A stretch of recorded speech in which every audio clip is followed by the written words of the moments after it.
Hello everybody, welcome to the content quiz. मैं हूं आपकी एजुकेटर श्रेया और बस 4 महीने बचे हैं स्नैप के लिए। और आप सोच रहे हो पॉसिबल है? अरे बिल्कुल पॉसिबल है, लेकिन तब जब आप एक स्मार्ट प्लान फॉलो करोगे।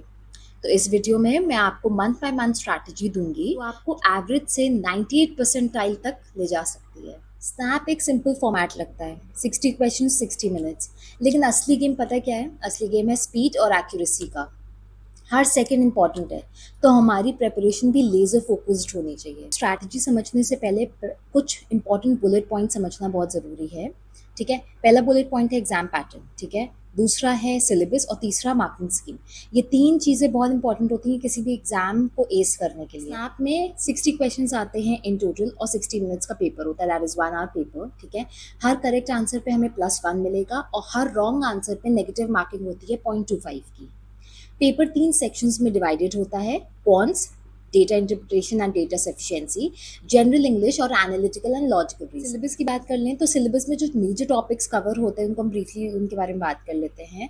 वर्बल में RC, grammar, vocabulary, but RC बहुत टाइम से पूछा नहीं गया है, बट ऑब्वियसली आप उसको रूल आउट नहीं कर सकते हो।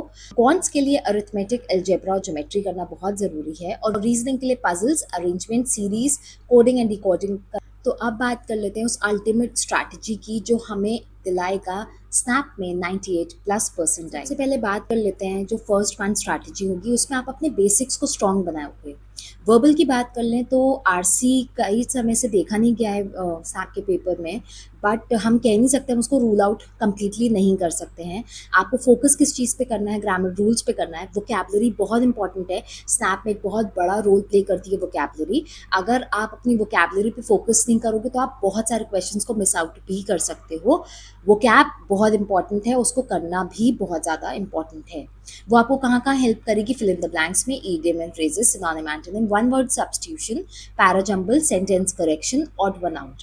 और अगर आपको वोकैबुलरी रिलेटेड कोई भी प्रॉब्लम है तो आप मेरा चैनल द कंटेंट क्विज को फॉलो कर सकते हैं। नेक्स्ट हम बात कर लेते हैं क्वांटिटेटिव एप्टीट्यूड और डेटा इंटरप्रिटेशन की। ठीक है, इसकी आपकी जो प्रेपरेशन है वो फोकस होनी चाहिए बेसिक कॉन्सेप्ट्स और फॉर्मूलाज पे सबसे पहले। फिर आप जो नेक्स्ट 3 मंथ्स दोगे वो एक स्ट्रॉन्ग फाउंडेशन को दोगे जो कवर करेगा क्वांट्स के सारे टॉपिक्स स्नैप सिलेबस के। और आप सबसे पहले स्टार्ट करो अपने वीकेस्ट टॉपिक से, सो दैट आप स्मार्ट वंस को बाद में भी टैकल कर सकते हो। Use a mix of short concept videos, notes और स्टडी मटेरियल जो कि अवेलेबल होती हैं बुक्स, पीडीएफ्स और ऐप्स के फॉर्म में। एक फॉर्मूला शीट ज़रूर बनाना और उसको डे टू डे बेसिस पे रिवाइज करना बिल्कुल मत भूलना, ये रिविजन के टाइम पे बहुत काम आएगी। Now comes the third section which is analytical and logical reasoning. सबसे पहले तो ये सोचो और समझने की कोशिश करो कि कितने डिफरेंट टाइप की रीजनिंग क्वेश्चंस होते हैं, जैसे puzzles, arrangement, coding, decoding etcetera. Learn the right tricks और उनका शॉर्टकट सीखो कि कैसे हम कम समय में, लिमिटेड टाइम में हम उसको जल्दी सॉल्व कर सकते हैं। प्रैक्टिस करो डेली, क्योंकि रीजनिंग इंप्रूव होती है डेली प्रैक्टिस से। और फोकस करना है हमें एक्यूरेसी पे बिफोर स्पीड। तो ये तो बात हो गई अगस्त और सितंबर मंथ की, जब आप अपने बेसिक्स को स्ट्रॉन्ग कर रहे हो। अब बात आती है अक्टूबर और नवंबर की, जहाँ पे आपका प्रैक्टिस मोड ऑन हो जाना चाहिए। डेली आपको मॉक टेस्ट लगाने हैं, क्योंकि मॉक टेस्ट और सेक्शनल टेस्ट ही डिसाइड करेंगे आपकी स्पीड। अब यहाँ पे आपका गेम एक्यूरेसी से ज़्यादा स्पीड का हो गया है, क्योंकि स्नैप एक स्पीड बेस्ड पेपर है। अगर आप उसमें एक्यूरेसी पे ही फोकस करोगे और स्पीड पे नहीं करोगे तो आप 60 क्वेश्चंस कभी भी 60 मिनट्स में नहीं कर पाओगे।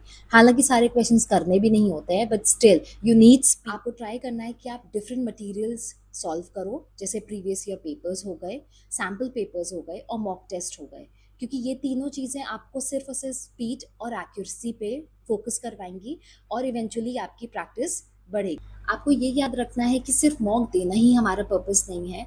मॉक में क्या चीज़ सही हो रही है, क्या चीज़ गलत हो रही है, इस पे भी प्रॉपर एनालिसिस करनी है। So after every mock please analyse your performance, अपना वीक एरिया फाइंड आउट करो और वापस से उसको रिविजिट करके रिवाइज करो। Remember, every mock is for learning.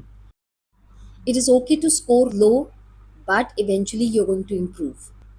मैंने मॉक एनालिसिस की एक शीट बनाई है जिससे आपको काफ़ी क्लैरिटी होगी जब आप एनालिसिस अपने लिखने जाओगे, और मैंने उसका लिंक डिस्क्रिप्शन में दे दिया है, सो प्लीज़ डाउनलोड दैट।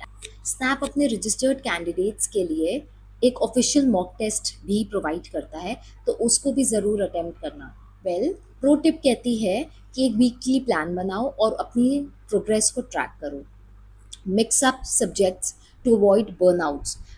ज़रूरी नहीं है आप एक बार में पूरा कॉन्स लेके बैठ जाओ, एक बार में पूरा इंग्लिश लेके बैठ जाओ। आप प्लीज़ उसको मिक्स करके मर्ज करके पढ़ो, सो दैट आप बहुत ईजिली बोर नहीं हो रहे हो। और स्टार्ट करो लर्निंग से, फिर प्रैक्टिस और फिर मॉक टेस्ट से। क्विक मोटिवेशन के लिए इनिशियल स्कोर्स के ऊपर प्लीज़ मत ध्यान देना, अपनी लर्निंग्स पे फोकस करना और इवेंचुअली स्कोर्स इंप्रूव होंगे। तो अगर आपको ये वीडियो इन्फॉर्मेटिव लगा हो तो प्लीज़ लाइक ज़रूर करना, सब्सक्राइब करना चैनल को, और अपने स्नैप फ्रेंड्स के साथ भी प्लीज़ ये स्ट्रैटेजी शेयर करना। So see you in the next video. All the best.